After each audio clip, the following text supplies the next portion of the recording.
अस्सलामुअलैकुम।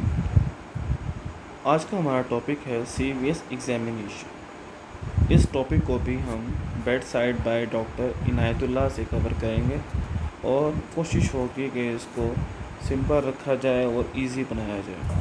तो CVS examination को हम किस तरह से परफॉर्म करेंगे? अगर तो हमें कमांड मिलती है कि perform the examination of CVS, तो आपने सबसे पहले पल्स चेक करनी है, ब्लड प्रेशर चेक करना है, जेबीपी देखना है। तो ये 3 चीज़ें लाजमी करनी है। लेकिन अगर आपको सिर्फ कमांड मिले कि इंस्पेक्शन करें प्रिकॉर्डियम की, या पैल्पेशन करें प्रिकॉर्डियम की, या ऑस्कल्टेशन करें, तो आपने ये 3 चीज़ें पहले स्किप कर देनी है और इस पर आना है। तो ये चीज़ें बताने वाली थी।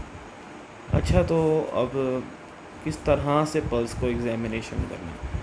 अब पल्स को इस तरह से हम याद कर सकते हैं कि ये जो 6 करैक्टर्स हैं, किस तरह इसको करना है कि इसमें सबसे पहले तो रेट देखते हैं, रिदम देखते हैं, वॉल्यूम है, character, comparison with other pulses और condition with vessel wall. Simple यही है कि आपने रेडियल पल्स को फील करना है, उसमें रेट देखते हैं जो कि 60 to 100 होता है। ज़्यादा होगा तो टैकीकार्डिया है, कम होगा तो ब्रेडिकार्डिया है। रिदम हम देख लेंगे कि रेगुलर है, इरेगुलरली रेगुलर है, या फिर इरेगुलरली इरेगुलर है। इसकी कॉजेज़ बुक से पढ़ लीजिए, क्योंकि ये सिर्फ याद करने वाली है, इसको समझाया नहीं जा सकता। वॉल्यूम में लो वॉल्यूम होता है या हाई वॉल्यूम होगी। करैक्टर के अंदर है कि स्लो राइजिंग है, वाटर हैमर। तो ये इस तरह से है।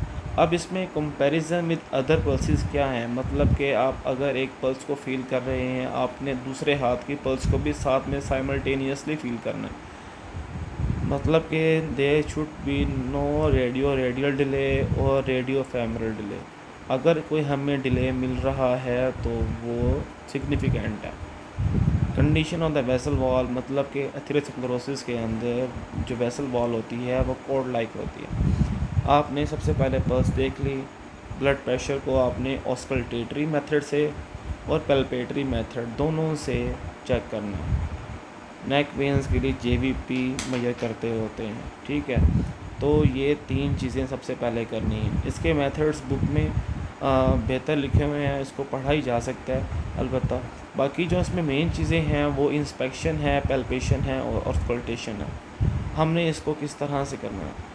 एक पेशेंट लेटा हुआ है, ठीक है, आप उसके पास जाएंगे, उसको सैंड लेंगे उसे और उसको एक्सपोज करेंगे, ठीक है। एक्सपोज कर लिया, उसके बाद हमने इसमें मेन 4 चीज़ें देखनी हैं कि चेस्ट में कोई डिफ़ॉर्मिटी तो नहीं है, कोई स्कार मार्क इसको शो करता है कि प्रीवियस कोई सर्जरी तो नहीं हुई, कार्डिक सर्जरी हुई हो, या कोई ट्रॉमा मार्क हो, ठीक है। इसके अलावा विजिबल पल्सेशंस, मतलब कि या तो वो एपेक्स बीट की हो सकती हैं या फिर वैल्वुलर हार्ट डिजीज़ की हो सकती हैं। तो हमने उसके लिए पल्सेशंस को देख लेना है और कोई प्रोमिनेंट वेन्स हैं या नहीं। तो ये 4 चीज़ें हमने इंस्पेक्शन पर देखनी है, ठीक है।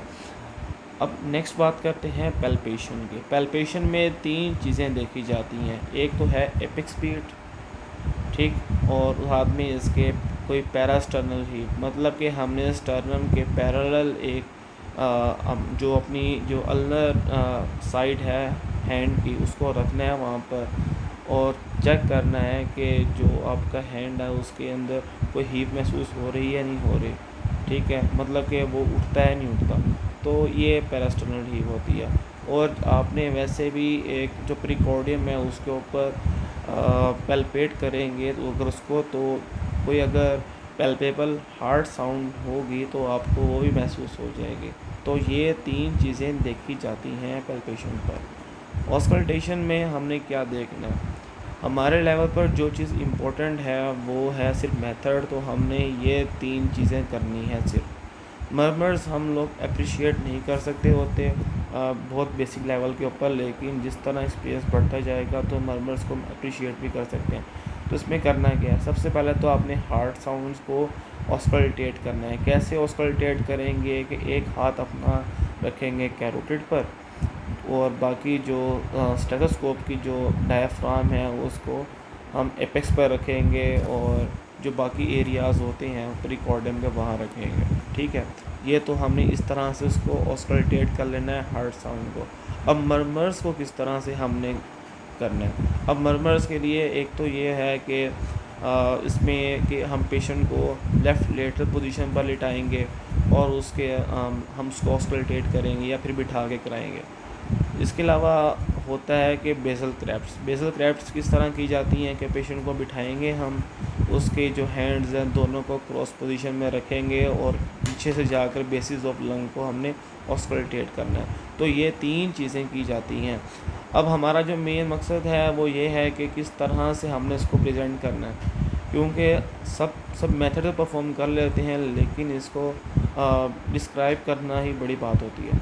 तो सबसे पहले तो जिस तरह हमने जीपी में देखा था कि हमने एक जनरल अपीयरेंस बताई थी पेशेंट की, तो यहाँ पर भी हम पहले बताएंगे कि a young man who looks ill and confused lying comfortably on bed with pulse oximeter and IV line attached on his left hand has. अब जिस तरह मैंने पहले बताया था कि सीवीएस एग्जामिनेशन अगर हम कर रहे हैं तो सबसे पहले पल्स को बताना है, ब्लड प्रेशर को बताना है और जेवीपी को बताना है।